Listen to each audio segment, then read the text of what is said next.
గురుభ్యో నమః. ఇప్పుడు మనం శ్రీరంగనాథుని దర్శనం చేసుకుని వచ్చాం కదండి.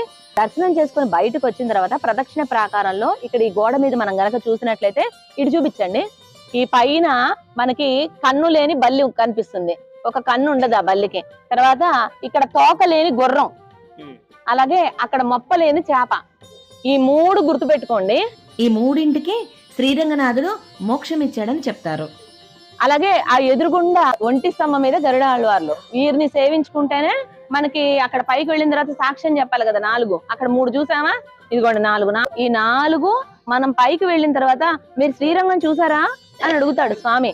చూసాము అని అంటే అయితే సాక్ష్యం ఏంటి చెప్పు అని అడుగుతారు. నేను చూశాను అనటానికి సాక్ష్యం ఇవి చెప్పాలి.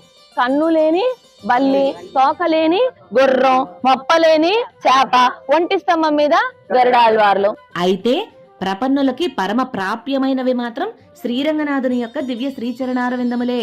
అయితే ఈ విధంగా చెప్పటం కూడా పెద్దల నిర్వాహం ఒకటి ఉంది. మనం శ్రీరంగం ఆస్థానం చూసాము అనటానికి సాక్ష్యంగా ఈ 4 చెప్పాలి. ఊరికే చూస్తే కుదరదు. పైకి వెళ్ళిన తర్వాత సాక్ష్యం చెప్పడానికి ఇవి గుర్తు పెట్టుకోండి. జై శ్రీమన్నారాయణ.